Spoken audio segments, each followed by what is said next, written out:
द्वारा एक स्वीकृति कराइबार विधान विवाह पद्धति रही जहाँकि आजीवन दाम्पत्य सूत्र को दृढ़ करें। यापर अग्नि परिक्रमा सहित अग्निदेवता तथा 10 दिगपाल को साक्षी रखी कर्तव्य पालन में प्रतिज्ञाबद्ध होता। प्रथमे बर और पर बधू यही प्रतिज्ञा करिथांती। बर प्रथम प्रतिज्ञा करिथांती, मोर ए धर्मवर्ती को अंधागिनी रूपे स्वीकार करुछि, मोर शरीर अर्धेक अंग रूपे यार ध्यान जत्न रखिबी। आम उभयंक व्यक्तित्व को सम्मिलित करी एक नवजीवन सृष्टि करी। मु प्रसन्नतापूर्वक यह मो गृहर गृहलक्ष्मी अधिकार प्रदान करी एवं जीवन निर्वाह यहाँ परामर्श को निश्चय महत्व देवी, सम्मान करी।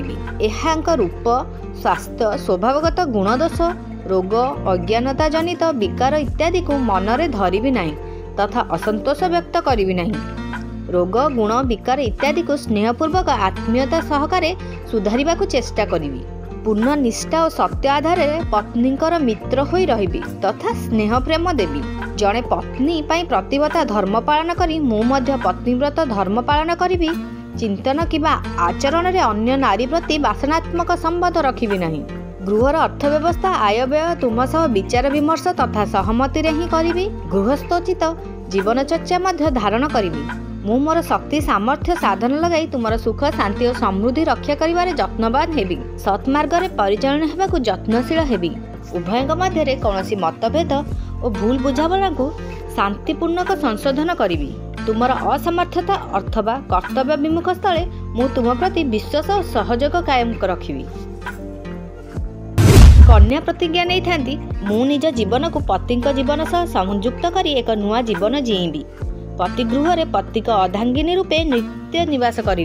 पत्नी परिवार प्रियजन सहित शिष्टता पूर्वक रही उदारता पूर्वक सेवा करी तथा मधुर कोमल व्यवहार करी। आलस्य परित्याग करी परिश्रम पूर्वक गृह कार्य करी तथा पत्नी प्रगति प्रसन्नता और जीवन विकास निमते समुचित योगदान करी। श्रद्धापूर्वक प्रतिवर्ष धर्म पालन करी। पत्नी प्रति निष्कपट और अनुकूल भाव रखी पत्नी आदेश अविलंबे पालन करी। सेवा स्वच्छता तथा प्रिय मधुरवाणी द्वारा परिवार तथा प्रियजन को प्रसन्न रखिबी। यथासंभव स्वल्प खर्च रे घर परिवार संचालन करी तथा अनावश्यक खर्च प्रति सावधान रहिबी। पति अनुगामिनी रहिबी। नारी मानक पई पति ही परमेश्वर देवता स्वरूप। यह मानी मतभेद न रखी आजीवन पति को श्रद्धा और सम्मान और भक्ति करिबी। पतिंकर जे पूज्य तथा श्रद्धार पात्र तांकु मध्य विनय सहकारे सेवा भक्ति और श्रद्धा रखी संतुष्ट करिबी।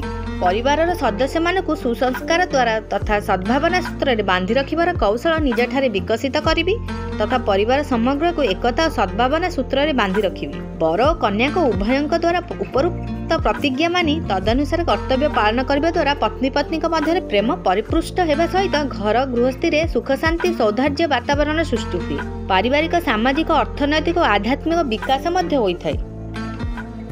अधुना समाज रे अधिकांश बाहाघर तो नुहे खेल घर भली लगे। ए सब सनातन संस्कृति चुलिकी गलानी। पुरोहितक विवाह कर्म मंत्र उपरे काहारी ध्यान धारणा नहीं। टीवी सीरियल सिनेमा गुड़िक देखी रिंग सेरिमनी हलदी मेहंदी डीजे मद्यपान सहित निर्लज नाच फोटो वीडियो मांस भोजी ए सब जेमिति मुख्य आकर्षण हो गलानी। विवाह संस्कार कर्मगौण साधारण स्तर में पहुंची गलानी। तेणु विवाहर उत्तरदायित्व किए बा कौन बुझिबो। केउठी मटन झोल नहेले बाहागर भांगी जाउची, लेन देन प्रतिश्रुति ठीक ठाक नहेले बेदीरु बर उठी जाउची, डिवोर्स जाए कथा गलानी, कोर्ट कचेरी माली मकदमा इत्यादि इत्यादि। चिंतार विषय समाजर परिस्थिति कौन। आमे सब सामाजिक प्राणी तो निश्चय विचार करिवे। एबे भी समय अछि। शास्त्र पुराण को सनातन संस्कृतिर मार्गदर्शन नहीं जीवन यात्रार पथिक हेबा, नचेत ठकी जीवाटा अवसंभाविक। बाहागर खेल घर नुहे। एहीपरि नुआ नुआ वीडियो पाई आम चैनल को सब्सक्राइब करंतु। वीडियोटी भल लागिले लाइक कमेंट और शेयर करंतु।